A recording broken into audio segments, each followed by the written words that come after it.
And now, it's time for another Dice Tower review with Tom Vasel. Hey folks, today we're going to be taking a look at Wave 4 of X-Wing, miniatures game from Fantasy Flight. And this is not going to be a complete in-depth review because honestly I'm not good enough at the game to be able to do that. But hopefully you can give you a look at the 4 ships that are included here. We have 2 expensive ships that are included for the Imperials and 2 cheaper, well, 1 cheap and 1 expensive ship for the Rebels. But these kind of round out the fleets and add one of the coolest things in the game. Let me show you.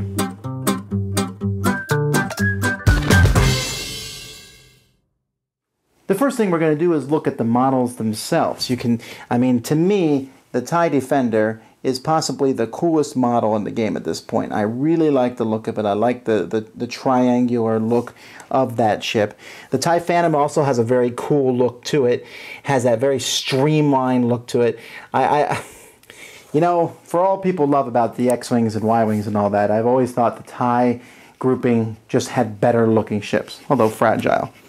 Then we have the E-Wing, which is, in my opinion, kind of an ugly looking ship, but it's very useful. And then the Z95 Headhunter, which at first glance looks like an X-Wing. It's just basically a wing with no X. This is the X-Wing here that I'm showing you, and this is the Z95 Headhunter.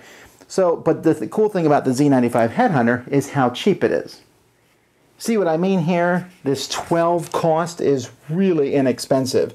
I mean, the ship isn't anything great. It's just a 222, but it's not terrible.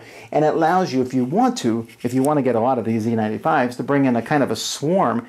And a lot of players use the TIE Fighter swarm, so these are a good kind of fight back against that. The E-Wing is fairly expensive comparatively, but there's some good reasons for it. It has good maneuverability and has good stats all around, and the E-Wing can go up to speeds 5, which is a very useful thing. The Z95 Headhunter can only go up to a speed of 4.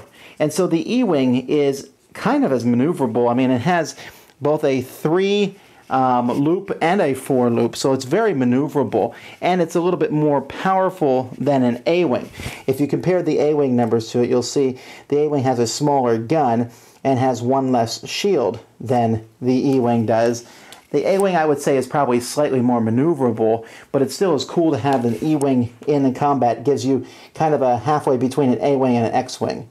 And then you can see that they also get better. The Tala Squadron, Black Moon Squadron, some name I can't pronounce. And then, of course, Corran Horn here is one of the popular folks from the Star Wars fiction. And at the start of the end phase, you can perform an attack. And you can't attack during the next round. So you could, one round, attack twice, which is a really interesting thing. And over here, this Kraken guy, after you do an attack, you can choose another friendly ship at range 1. That ship gets a free action. That's not a bad thing to have for 19 points. All right, let's take a look now at our bad boys here, the Delta Squadron and the Sigma Squadron. These are the TIE Defenders and the TIE Phantoms. You can see that both these ships are expensive, but that's not going to let me stop me from using them. The TIE Phantom has pretty good guns, and it has good maneuverability.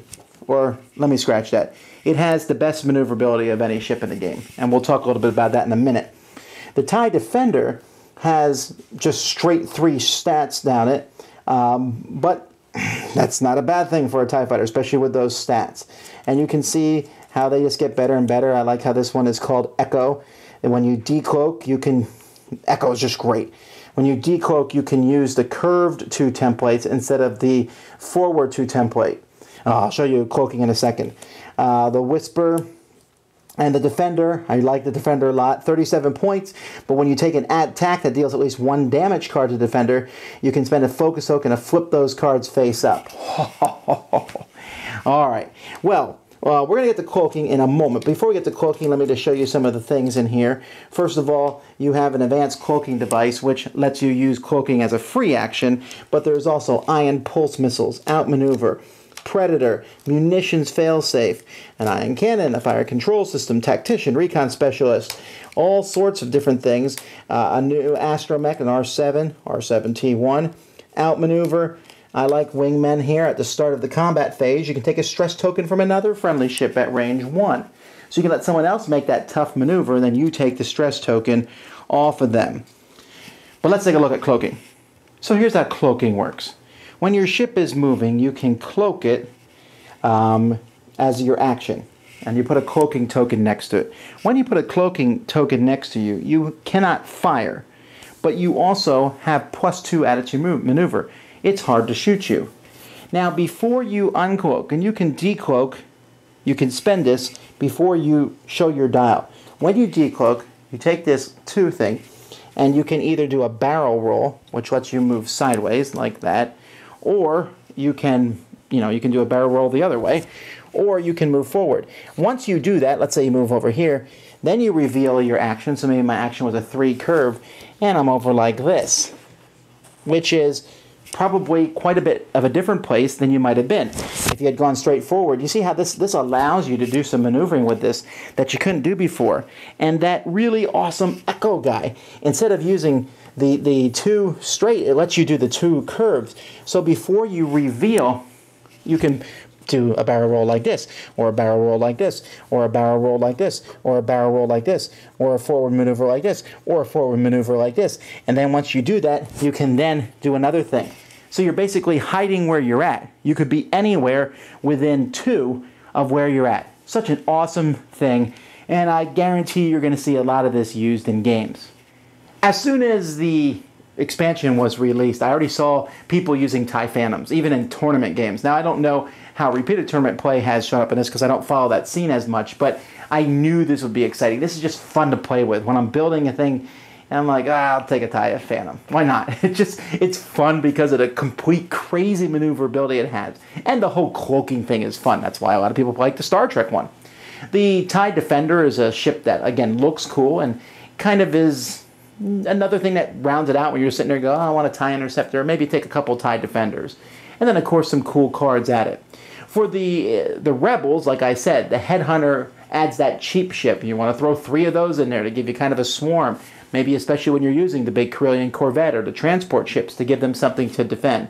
And the E-Wing, I don't know. I mean, it's kind of ugly, like I said, but I might take it over the X-Wing. I don't know how often I'll use the X-Wing when the E-Wing seems to be a little bit more maneuverable and not that much less powerful.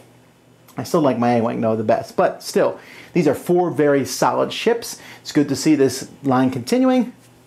Whether you should get these or not, I think most people will. I would highly recommend this. This might be my favorite wave thus far. Anyway, that's wave 4 of X-Wing miniatures. Thanks so much for watching the Dice Tower videos. Find more great videos and reviews, as well as our top-rated audio podcast at Dicetower.com. You can also find other great shows at Dicetowernetwork.com. I'm Eric Summerer, and you've been watching The Dice Tower. The Dice Tower is sponsored by Cool Stuff Inc., where you can find great games for great prices. Cool stuff in stock. Check them out at CoolStuffInc.com. Okay.